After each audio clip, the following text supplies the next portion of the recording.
Magandang araw po sa inyong lahat. Turuan ko na po agad kayo makapag-English. Okay? Ngayon po ay gagawa po tayo ng tanong. So ito po ang aking halimbawa. Nabasa ko ba iyon? Kapag in-English po natin yan, have I read it? Isa pa pong halimbawa, subukan po natin itong mo. Naipadala mo ba iyon? Have you sent it? Isa pa pong halimbawa, subukan naman po natin itong natin bilang we. Naibalik ba natin iyon? Have we returned it? At subukan po natin itong nila naman. Natukoy ba nila iyon? Have they determined it? Okay? Kung mapapansin nyo, ang bilis po nating makabuo ng tanong gamit po itong lesson na ito. Pero ang pinaka-importante po kasi dito ay malaman nyo o maunawaan nyo kung anong eksaktong ideya ang naibibigay nito sa ating kausap na Amerikano. Okay po?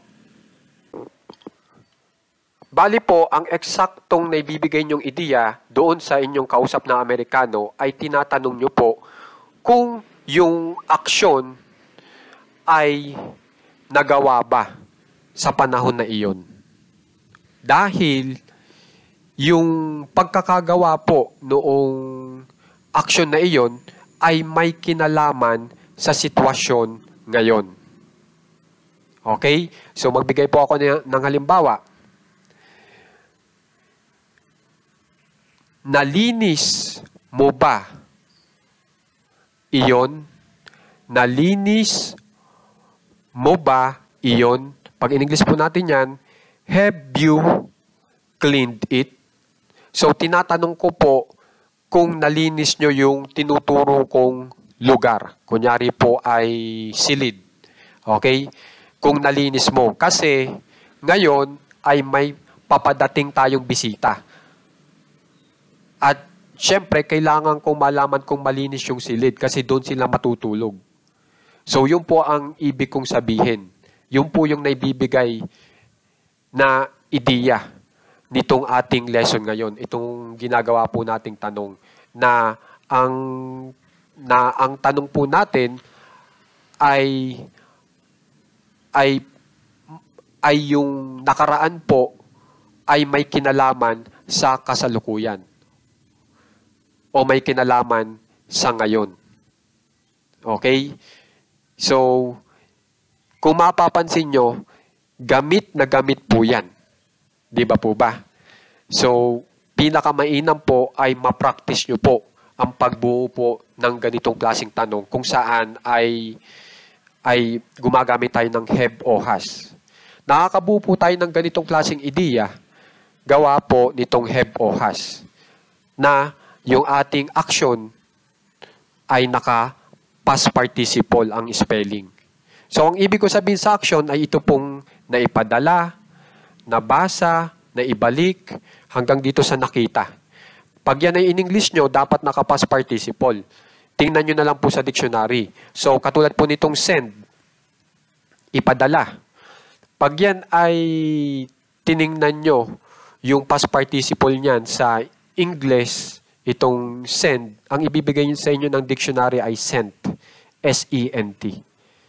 Okay? Pag ang ginamit nyo naman po ay itong clean. C-L-E-A-N. Pag hinanap nyo yung past participle niyan sa dictionary, ang ibibigay sa inyo ay cleaned. Okay? So, kung mapapansin nyo rin po, yung pagkakatagalog ko po ay nagbibigay ideya na patungkol po yan sa nakaraan, yung tinatanong ko. Kasi tinan nyo, naipadala, naibalik, tinatanong ko lang kung naisagawa mo na yung action na iyon noong panahon na iyon. Okay? Pero, pag in-English nyo po itong naipadala, dapat naka-past participle, kaya sent. Yung naibalik, anong past participle sa English? Returned, may ed. Yung natukoy, pag in-English mo, determined. Naka-past participle. Okay po? Kaya naman po, para makapagbigay po tayo ng tamang ideya katulad po nito, kailangan sigurado rin po kayo dun sa gagawin yung English sentences, yung tamang pagpoposisyon ng mga salita. Okay, pag ini-English na po natin yung ating Tagalog na mensahe. So, ang iuna nyo po dapat ay have o kaya has. Okay, pag have po ang ginamit nyo, dapat po yung taong tinatanong nyo ay I, you, we, they. Pag has ang ginamit nyo naman, dapat ang taong tinatanong nyo ay itong he, she, o kaya itong Tom, na partikular na pangalan na isa lang ang bilang. Okay, so kunyari po, ang ginamit ko ay I. Have ang gagamitin nyo. Pag you, have pa rin. Pag we, have. Pag they, have. Pag he o she, has. Pag si Tom, has. Pag si Jan, has. Pero paano kung dalawa? Tom and Jan. Pag dalawa na particular na pangalan na pinagsama, have ang gagamitin nyo. Kasi ang has ay pang-isahang pangalan na partikular. Pang-isahang tao. Pero pag dalawang particular na pangalan ang ginamit nyo, have. Okay? So, yan yung una nyong ipoposisyon na salita. Tapos, isusunod nyo na po yung taong tinatanong nyo. Kung I, you, we, they, he, she, o Tom. Pero, ibabase nyo nga po dun sa unang salita. Kung have ba o has ang ginamit nyo. Okay? So, ito yung taong tinatanong nyo. I, you, we, they, he, she, Tom. He, lalaki po yan para sa niya. Yung she, babae po yan para sa niya. Tapos yung natin, para sa we. O kaya namin, para sa we. Yung natin, kasama yung tinatanong mo. Pag namin, hindi kasama yung tinatanong mo. Okay po, para sa we. Tapos po, ang isusunod po natin dyan ay yung mismong aksyon. Kung naisagawa ba noong panahon na iyon. Na kapag in English po, ay dapat yung spelling ay naka-past participle. Okay?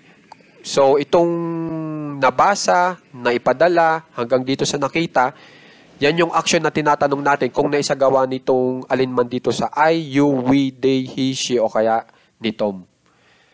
Okay po?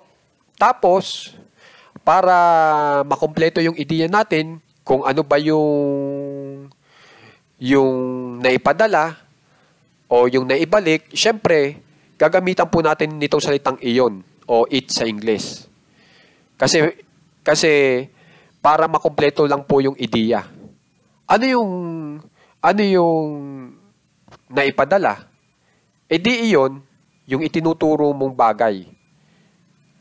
Ano yung naibalik na? E di iyon, yung itinuturo mong bagay. Okay? Kung may magtatanong po dyan, kung pwedeng itong it o iyon ay paltan ng ibang salita, maaari po. Kung gusto nyo ng pangalanan mismo, yung bagay o yung lugar. Pwede po. Halimbawa po, naipadala mo ba ang file? Pag in English po natin yan, have you sent the file? Okay, yung file po natin dito sa English, may question mark din po yan sa dulo, ha? Ilagay ko lang po. Yan, para hindi kayo malito. So, kayo na lang pong bahala kung ituturo nyo gamit itong iyon bilang it o kaya papangalanan nyo na yung iyon na maaaring lugar o kaya bagay. Okay po? So, sana makikipractice po itong ating lesson ngayon kasi kita nyo naman, talagang ito po ay magagamit nyo rin po agad. Di ba po ba? So, makikitandaan po lahat po ng mga verbs po dito na naka-past participle para alam nyo na po agad. Okay? At saka yung tamang pagpuposisyon ng mga salita. Okay po? So guys, sana marami po kayong matutunan dito sa ating lesson kasi para sa akin, gamit na gamit po ito. Kaya sana seryosohin nyo yung pag-aaral. Okay? Simple lang naman po itong ating lesson pero makakapag-English na rin po agad kayo kahit pa po kayo ay baguhan pa lamang. Kaya maraming salamat po talaga sa mga sumusuporta sa ating page. Lalo-lalo na sa mga subscribers po natin. Salamat po talaga. Napakalaking bagay po ng ibinibigay ninyong tulong dito sa ating page para magtuloy-tuloy at mas mapaganda pa po itong ating page. At maraming salamat din po sa mga nanonood lagi hanggang dun sa dulo ng ating video, sa mga nagla-like, nag-share, maraming salamat po talaga. Salamat po sa tiwala. Good day po sa inyong lahat.